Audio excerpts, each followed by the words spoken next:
Taoiseach, everyone in this House agrees that sexual and gender-based violence is an epidemic.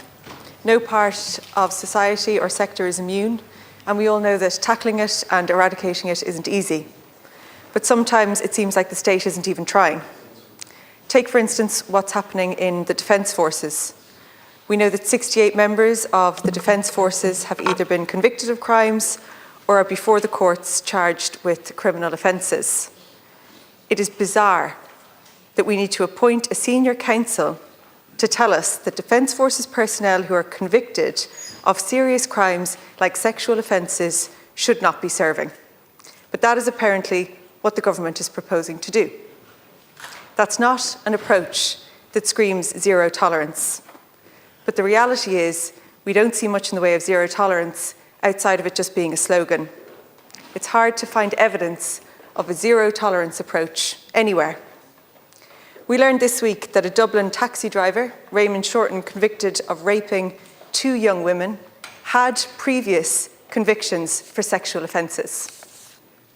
One of his victims said she thought she would be safe when she hailed a taxi. That's what we're told is the safe option.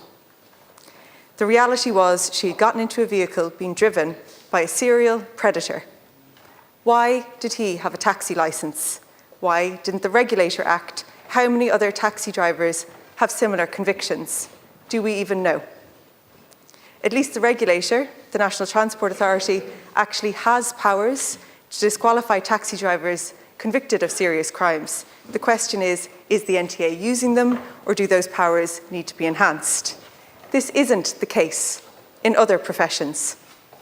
The Dental Council of Ireland has been begging successive governments for years to give it powers to take action against rogue dentists, but nothing has been done.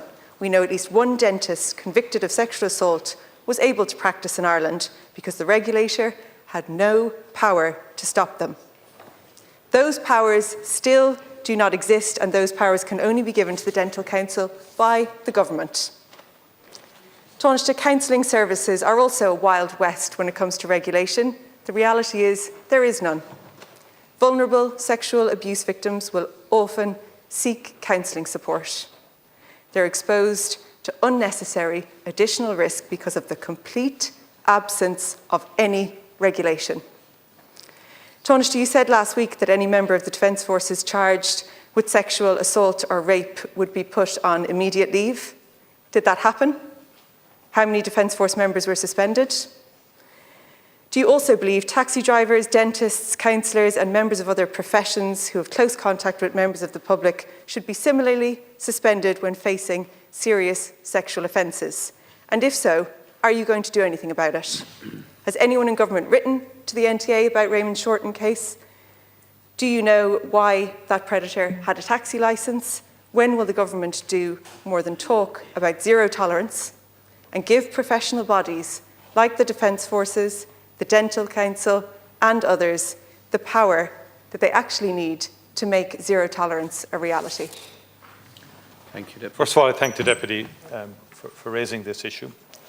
The government did publish in 2022 a 5-year zero tolerance strategy and have established CUAN, the agency which we had agreed with all involved in the sector to deliver on this ambition, and it has an overall budget of about 59 million for 2024. And I want to pay tribute again to Natasha O'Brien, but also to Bláthnaid Raleigh and others who've come forward to tell their story, because more and more, in my view, in the criminal justice system, the focus has to switch more to the victim's journey. Now, the O'Malley report did identify significant improvements that could happen in respect of the victim's journey through the entire criminal justice system. In Bláthnaid Raleigh's case, I think you're talking about 5 years of that person's life suspended, in essence, before justice could be served. That's too long, in my view. So I think there are very serious issues there in terms of that entire system, in terms of alleviating and reducing trauma and ensuring that the trauma is not prolonged. And it's not just all talk. I mean, people on all sides of the house have families, Some are married, some are not. Some of us find it incomprehensible that men can visit such violence upon women. And the nature of the attacks we've witnessed are absolutely appalling. And we've discussed this in terms of what's happening with our younger population, in terms of their access to online, to a whole range of materials, which could either be brutalizing attitudes or creating new attitudes. These are very fundamental issues that society collectively has to work on. And government has the major responsibility, I accept that, in dealing with this issue, but it is multifaceted. You referenced the Defence Forces, the 68 cases, they're not all relating to gender-based violence. There's about 6 cases related to domestic incidents or breach of barring orders, and there's about 24 cases related to assault generally. About 5 were in respect of sexual assault and 1 pending. And in respect of any conviction, even before appeal is heard, I did instruct, and that has been followed through, because there was an inconsistency of application in terms of permission of the local leave mechanism. But they're all on local leave, and that's why I just, to make sure there was no doubt about that. But not all the 68 are in the category.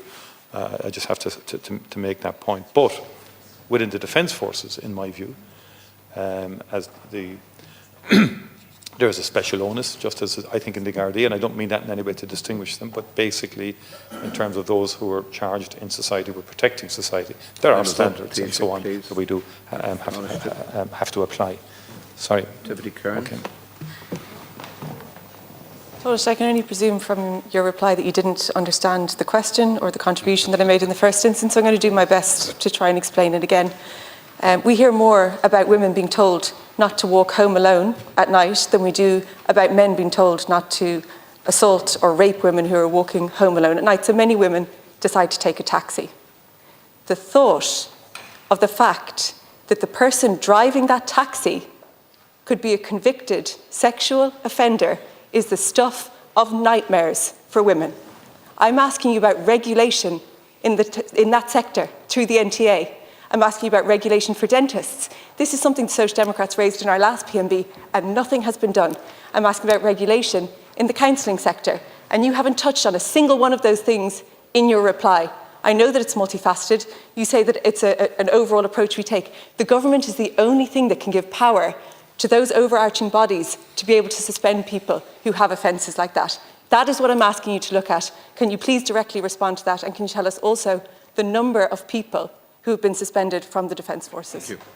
Thank you. Look, Deputy, you have this tendency to, in a very self-righteous way, suggest, through the chair, please. Stop dodging. In a very self-righteous way, to suggest that everybody else in the House has somehow an inferior approach to what is a very fundamental issue for all of us in this House. Okay? I just want to make the point. You raised...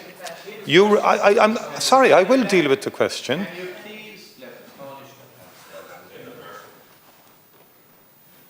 You raised the Defence Forces, Deputy. I answered on the Defence Forces. You raised in terms of, you said that it was all talk on this side of the House. I just made a response which I was entitled to make, that it's not all talk. And that everybody in the House, I would acknowledge everybody in the House, has a shared objective, and I outlined what the government was doing in response to your assertions that the government was doing nothing. I think that's a fair response. On regulation, on the Dental Council, dentists, any dentist convicted of sexual assault cannot continue in terms of dental practice. That is the case. Come on. I mean, I've seen in the past where there's been investigations, some horrific in terms of child abuse in the past in respect of dental practice. But again, in terms of regulation, yes, the regulator and taxi regulator should have a role, no question, in terms of any rogue taxi driver, particularly any taxi driver involved in sexual assault, should never drive a taxi again. But of course, any taxi driver committing assault should be inside, in my view, depending, I'm not going into individual case, should be in prison, obviously. Yes, and the regulation... Time is up now. There's been... Look, across this society, we have regulated extensively. We have regulated extensively. And in terms of medical Time- council the time or in is terms up, of the dental please. council, we will continue to see if we can enhance that.